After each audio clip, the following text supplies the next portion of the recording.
संभावनाओं पर ही बात कर रहे हैं। मान लीजिए हमला होता है अमेरिका की ओर से, युद्ध शुरू भी हो जाता है, तो उसमें जो सवाल मैंने पूछा था बाकी लोगों से, आपसे भी वो सवाल है दहिया जी कि इजराइल की क्या भूमिका हो सकती है। और एक और सवाल इसमें छोटा सा ये है कि इसमें नेटो की क्या भूमिका हो सकती है। क्या और देश भी आपको लगता है कि अमेरिका के साथ आएंगे कि चलो आप हमला कर रहे हैं तो हम भी करते हैं? वैभव जी, जैसे जो बीच में मैं बोलना चाह रहा था वो यही जी। था कि मेरे को दूर दूर तक नहीं लगता, जैसे कि मैं देवनाथ सर की बात से बिल्कुल सहमत हूं कि America boots on the ground वाली सिचुएशन में आएगा। ट्रम्प की आप पूरी की पूरी रणनीति देखिए, जो उसकी डोमेस्टिक ऑडियंस को उसने वो बोला है हमेशा से, जो अपने वोटर्स को वो बोला है। ट्रम्प ये कहते हैं कि मैं विश्व भर में वॉर रुकवाना चाहता हूं और अमेरिकन जो हमारे बच्चे हैं वो अब कहीं पे भी मिडिल ईस्ट में नहीं मरेंगे। ये बकायदा वर्ड्स है कि वो नहीं चाहते कि अमेरिकन जो लड़के हैं, अमेरिकन जो बच्चे हैं वो मिडिल ईस्ट में अपनी जान गंवाएं। तो दूर दूर तक मेरे को नहीं लगता कि बूट्स ऑन ग्राउंड्स वाली सिचुएशन होगी। एक और चीज उठाई गई कि एक पक्ष उठा कि भाई फेल्ड स्टेट हो सकता है ईरान, अगर सही से कार्रवाई नहीं होती। तो मुझे नहीं लगता कि इसराइल को या यूएस को इससे फर्क पड़ता है कि ईरान फेल स्टेट बने। उनका मेन काम है कि जो ये रेजीम है ये चेंज होनी चाहिए, चाहे अब वो पीसफुली हो जाए, चाहे वो सिविल वॉर के द्वारा हो, चाहे बॉम्बिंग के द्वारा हो, चाहे ईरान उसका अल्टीमेटली फेल स्टेट हो। क्योंकि ईरान अगर फेल स्टेट भी बनता है तो यूएस की उल्टा पावर मिडिल ईस्ट में ज्यादा बढ़ती है, क्योंकि जो ईरान के आसपास के यूएस एलाइज हैं उनको यूएस की और ज्यादा जरूरत पड़ेगी जब अगर ईरान में फेल स्टेट वाली सिचुएशन होती है। जब नॉन स्टेट एक्टर्स ईरान में एक्टिव होंगे तो यूएस की रिक्वायरमेंट और ज्यादा उस सिनेरियो में बढ़ जाती है।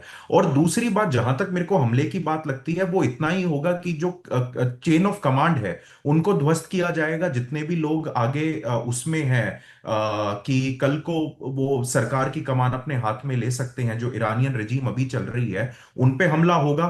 फिर उसके बाद एरियल और नेवल रिसोर्सेज से ईरान पे हमला किया जाएगा। बट कहीं पे भी मेरे को बूट्स ऑन ग्राउंड की सिचुएशन नहीं लगती। दूसरी चीज, आपने इसराइल की बात करी, देखिए इसराइल के बिना तो ईरान पे अटैक हो ही नहीं सकता। इसराइल का जो पूरा खुफिया तंत्र है, जो इंफॉर्मेशन उनके पास है, उसके बिना यूएस का ईरान पे अटैक करना, और कहीं ना कहीं ये जो पूरा ईरान के चारों तरफ घेराबंदी हो रही है, इसमें इसराइल का बहुत बड़ा रोल है। इसराइल के कहने पे, इसराइल की लॉबिंग पे, और इसराइल और यूएस के जो इतने अच्छे संबंध हैं, उसके बेसिस पे ही तो सारा का सारा ये ईरान पे ये इस तरीके की कार्रवाई की जा रही है। अदरवाइज इस तरीके की कार्रवाई अगर इजराइल के उनसे बड़े अच्छे संबंध होते तो दूर दूर तक पॉसिबिलिटी नहीं है कि यूएस इस तरीके की कार्रवाई वहां पे ईरान पे वो करता। और थोड़ा सा मैं मेजर साहब से इस बात पे हल्का सा डिसएग्री करूंगा। मेरे बड़े भाई हैं, मेरे से ज्यादा नॉलेजेबल हैं, रक्षा मामलों की ज्यादा जानकारी रखते हैं। मेजर साहब ने एक बात कही कि ये जो मिडिल ईस्ट में इस तरीके के आर्म्ड जो संगठन है, टेररिस्ट ग्रुप्स हैं, ये मैक्सिमम शियाज हैं। ऐसा नहीं है, सुन्नी भी बहुत हैं। आप आइसिस को देखिए, आइसिस एक सुन्नी संगठन है जो बिल्कुल ही एंटी शिया है। तो सारे के सारे संगठन शिया संगठन नहीं है मिडिल ईस्ट में। अलकायदा हो गया, आइसिस हो गया, फिर तालिबान हो गया, ये ज्यादातर जो सुन्नी आइडियोलॉजी है उनसे ताल्लुकात रखते हैं। दहिया जी, वो सवाल भी छूट गया है, आपने जवाब नहीं दिया। अमेरिका के नेटो वाले सगे संबंधी क्या करेंगे अगर हमला होता है तो? जिस हिसाब से अभी हालात हैं नेटो के, मुझे नहीं लगता कि नेटो इसमें शामिल होगा। क्योंकि अभी तो यूएस और नेटो में ही इतना टकरार चल रहा है ग्रीनलैंड के मामले पे। तो वहां पे भी जो वोटर्स हैं, जो यूरोपियन यूनियन के लोग हैं, जो इन यूरोपियन कंट्रीज के बाशिंदे हैं, वो भी कहेंगे कि भाई लड़ाई उनकी है, आप क्यों बीच में पड़ रहे हैं, हमारे क्यों बच्चे वहां पे जाके शहीद हों। क्योंकि अभी आप ये देखिए, ट्रंप ने तो ये बयान दे दिए थे कि नेटो फोर्सेस ने कुछ किया ही नहीं। नेटो फोर्सेस मतलब अफगानिस्तान में कई हजार नेटो फोर्सेस के लोग मरे थे, लेकिन उसको बिल्कुल सिरे से नकार दिया था ट्रंप ने। तो नेटो किस मुंह के साथ इस वॉर में शामिल होगा? पहले के अगर जैसे हालात होते तो डेफिनेटली, अगर यूएस इन्वॉल्व हो रहा है तो नेटो भी वो होता। लेकिन यहां पे ये कह पाना, नेटो का एक और क्लॉज है कि attack on one nation will be considered attack on all Nations in NATO. But यहां पे ईरान ने तो अभी तक कोई अटैक नहीं किया है यूएस पे। जब तक ईरान का कोई यूएस पे अटैक नहीं होता तो नेटो के वो क्लॉजेज ही इन्वोक नहीं होते। और दूसरी बात, जिस हिसाब से संबंध है, मुझे नहीं लगता कि नेटो इसमें इन्वॉल्व होगा। This war is between US, Israel versus Iran. चलिए मेजर साहब के पास चलते हैं। मेजर साहब, इस बातचीत में आखिरी आपकी टिप्पणी। और आप जब बात अपनी पहले रख रहे थे, उस दौरान आपने पाकिस्तान का जिक्र किया था कि इस युद्ध में उसकी भी थोड़ा बहुत भूमिका हो सकती है। आप जरा उस बारे में भी हमारे दर्शकों को बता दीजिए। देखें, जैश ए अदल एक टेरर ग्रुप है जो पाकिस्तान ने स्पेशली रेज की है only to counter the Shias, और ये डिप्लॉयड है पाकिस्तान और ईरान के बॉर्डर पे, और इनके आपस में ये भेजते रहते थे अपने जैश ए अदल के operatives to counter Iranian soldiers, and वहां से जो भी स्मगलिंग होती थी इनटू बलूचिस्तान, जो भी चीजों की स्मगलिंग होती थी उसे रोकने के लिए, और फिर अटैक्स दोनों के बीच होते रहते थे। बल्कि कुछ महीने पहले Pakistan has carried out air strikes to take out these Iranian, जो बलूच की जो सेटलमेंट्स हैं, जो बीएलए बीएलएफ देखा जाए, ये ईरानियन बॉर्डर्स पे ज्यादा रहते हैं। तो बेसिकली ये एंटर करते हैं पाकिस्तान बॉर्डर पे, हमला करके वापस चले जाते हैं।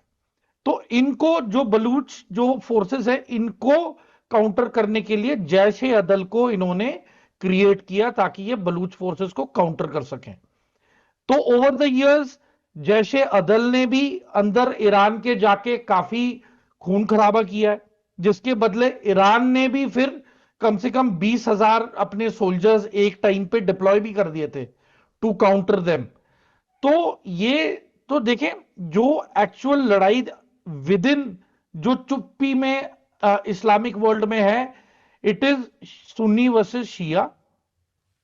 पाकिस्तान वॉलंटियर कर रहा है कि वो जाएगा, हेल्प करेगा यूएसए की, पर उसका मुद्दा है कि वहां पे देखिए सऊदी अरब और पाकिस्तान आर एलाइज, ठीक है।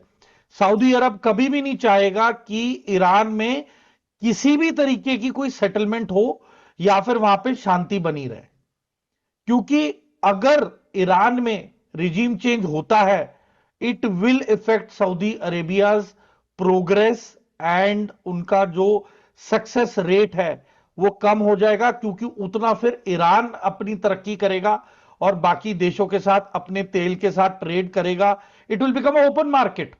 तो जाहिर सी बात है कि अगर हम हिस्ट्री में जाएं तो शाह ऑफ ईरान उसने भी तेल इतना सस्ता कर दिया था कि Saudi Arab was not able to make profits.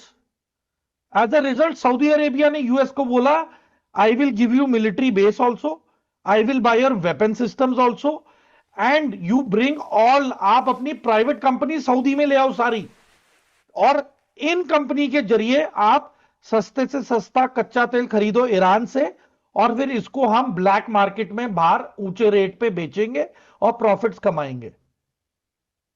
क्योंकि सऊदी अरब जब अपना तेल का फ्लक्चुएट तब करता था जब जब ईरान को प्रॉफिटेबिलिटी बढ़ती थी, तो उसके प्रॉफिट्स को रोकने के लिए प्राइस मैनिपुलेशन सऊदी अरेबिया करता था, जिसकी वजह से शाह ऑफ ईरान बहुत ही नाखुश और he was not happy with the West. और आपको पता है कि जो राहुल खोमेनी थे, आयतुल्ला जो थे, उनको फ्रांस ने प्लांट रखा हुआ था जो पॉलिटिकल असाइलम है। तो अगर हम ये बोले कि फ्रांस का ईरानियन रेजिम को अभी कोई सपोर्ट नहीं है, वो भी गलत होगा, क्योंकि फ्रांस भी अभी आज की तारीख में ईरान से तेल ले रहा है। It is a supporter of Iran.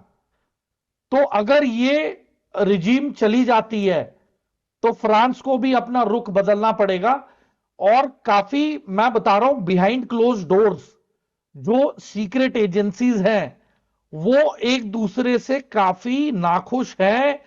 French secret service, American secret service are not working on the same lines. वैसे आप जो रशियन बता रहे सीक्रेट हैं ये सर्विस, बहुत ही दिलचस्प केजीबी बात भी बता रहे मदद हैं। कर रहा है ईरान की, एमएसएस भी मदद कर रहा है ईरान की, लाइव सैटेलाइट फीड दे रहे हैं, मिसाइल सिस्टम्स प्रदान कर रहे हैं, anti tank weapon system install कर रहे हैं, laser anti drone weapon systems दे रहे हैं ईरान को। तो मैं वही बोल रहा हूं, अमेरिका जितनी देर लेगा उतनी ही उसे मुंह की खानी पड़ेगी। बिकॉज देयर इज आपने नो मेजर साहब, आपने फ्रांस के अलावा और किस देश का नाम लिया, किस देश की खुफिया एजेंसी का नाम लिया है अभी?